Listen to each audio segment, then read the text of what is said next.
தோழமை சொந்தங்களுக்கு பணிவான வணக்கங்கள். அன்புடன் KVS. அஞ்சல் இலாக்கா 13/11/2024 அன்று PS group B postal service group B recruitment ரூல்ஸிற்கான ஒரு புதிய வரைவு ஆணையினை வெளியிட்டு அதன் மீது மற்றவர்களுடைய விளக்கங்களை, கமெண்ட்டுகளை எல்லாம் கூறியிருக்கின்றன. அந்த டிராப்ட் மெமோரண்டம் வெளியிட்ட நாளில் இருந்து 30 நாட்களுக்குள்ளாக இதை பற்றிய கருத்துக்களை, ஆலோசனைகளை வழங்கிடுமாறு கூறியிருக்கிறது. ஏற்கனவே இருக்கக்கூடிய அந்த குரூப் பி ரெக்ரூட்மெண்ட் ரூலிலே ஒரு மிகப்பெரிய மாற்றத்தை தவிர வேறு மாற்றங்கள் இல்லை. தற்பொழுது இருக்கக்கூடிய குரூப் பி பதவிகளுடைய எண்ணிக்கை 1091, அதாவது 2024 கணக்கின்படி 1091. தேர்வு எழுதுவதற்கான வயது மற்றும் எஜுகேஷனல் குவாலிபிகேஷனிலே எந்த விதமான மாற்றமும் இல்லை. இதனால் வரை 6% ஜெனரல் லைனுக்காக ஒதுக்கப்பட்டது தற்பொழுது பறிக்கப்பட்டு இருக்கிறது. 100% பதவிகளும் இனி IP லைன் ஆய்வாளர் பிரிவில் இருந்துதான் தேர்ந்தெடுக்கப்படுவர் என்று சொல்லியிருக்கின்றார்கள். இது நிச்சயமாக ஏற்றுக்கொள்ளக்கூடியதல்ல. இதனை கண்டிப்பாக மாற்றி அமைத்திட வேண்டும். ஏனென்றால் வரலாறை நாம் அறிந்து கொண்டால் நம்முடைய கோரிக்கையிலே எத்தனை நியாயம் இருப்பது என்பதை நம்மால் உணர்ந்து கொள்ள முடியும். அஞ்சல் இலாக்கா IP கேடரிலே 33% என்பது நேரடி நியமனம் என்கின்ற ஒரு ஆணையினை வெளியிட்டது. அந்த ஆணையின் பொழுது 33% என்பது நேரடி நியமனம் என்றால் அஞ்சல் எழுத்தர்கள் IP-ஆக ஆவதற்கு இருக்கக்கூடிய அந்த 33% பதவி உயர்வு பறிக்கப்பட்டு இருக்கிறது என்பதற்கான அது ஆட்சேபம் அறிவிக்கப்பட்டது.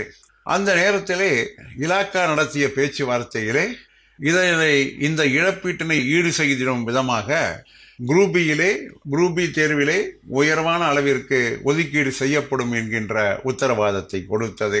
அதன் அடிப்படையிலே 19% என்பது ஜெனரல் லைனுக்கு ஒதுக்கப்பட வேண்டும் என்கின்ற ஒரு கோரிக்கை மிக வலுவாக எழுப்பப்பட்டது. அந்த 19% பதவிகள் ஒதுக்கப்பட வேண்டும் என்ற கோரிக்கை ஏற்கப்படவில்லை. அது அப்படியே நிலுவையில் இருந்ததை தவிர நிராகரிக்கவும் படவில்லை.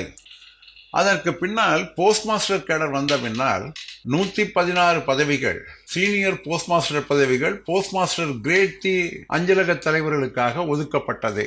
பலர் தகுதி பெற்றிருந்தும் அதற்கான முழுமையாக பதவி உயர்வு பெறுவதற்கான வாய்ப்பிருந்தும் அந்த பதவி உயர்வு என்பது அளிக்கப்படவில்லை.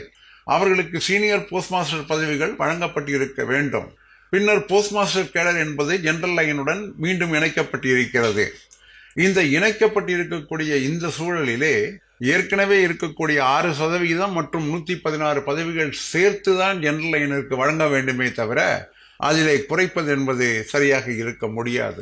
அது மட்டுமல்லாமல் இந்த 6%-த்திலே RMS ஊழியரும் தேர்வு எழுதலாம், SBCO போன்ற மற்ற ஊழியர்களும் தேர்வு எழுதலாம் என்று ஆணை வெளியிட்ட நேரத்திலே ஆட்சேபம் எதையுமே அஞ்சல் 3 தெரிவிக்கவில்லை. ஏனென்றால் அவர்களும் நம்முடைய தோழர்கள் எழுத வேண்டும், வர வேண்டும் என்கின்ற எண்ணத்திலே அதை ஏற்றுக்கொண்டோம். ஆனாலும் இந்த நேரத்திலே முழுமையாக ஜெனரல் லைனில் இருந்து இதை பிரிப்பதென்றால் அதை ஏற்றுக்கொள்ள முடியுமா என்றால் ஏற்றுக்கொள்ள முடியாது.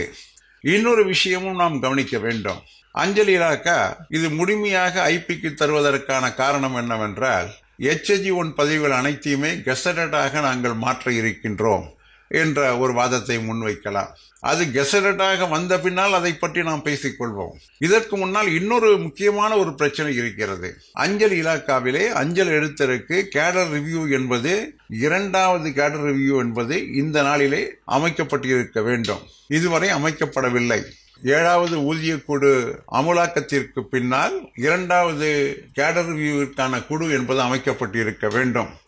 அந்த குழுவிலே ஏற்கனவே குரூப் பி தேர்வு எழுதி ஒரு குரூப் பியாக அஞ்சலக எழுத்தர் செல்ல முடியும் என்றால் அவர் SSP வரை அந்த பதவி உயர்வு என்பதை நீடிக்க வேண்டும், முழுமையாக அவர்களுக்கு அளிக்கப்பட வேண்டும் என்கின்ற ஒரு கோரிக்கையை வைத்து ஏற்கனவே கடந்த கேடர் ரீஸ்ட்ரக்சரிங்களே 3 முறை பதவி உயர்வு என்பது 4 பதவி உயர்வாக ஆனதுபடி 6 முறை பதவி உயர்வு வழங்கப்பட வேண்டும், SSP வரை அவர்கள் பதவி உயர்வு பெற வேண்டும் என்கின்ற கோரிக்கையை எழுப்புவதற்கான இந்த சூழ்நிலையிலே இந்த ஆணையானது அதற்கு சற்று இடைஞ்சலை தரும் என்பது என்னுடைய எதிர்பார்ப்பு. மேலும் நமக்கு இருக்கக்கூடிய அந்த சலுகைகளை பறிக்க வேண்டும் என்பதிலே சாத்தியம் இருக்கக்கூடாது.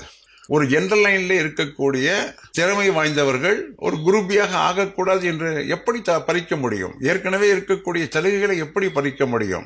ஆகவே நிச்சயமாக நம்முடைய மத்திய சங்கங்கள் இதனை எதிர்த்து போராடும்.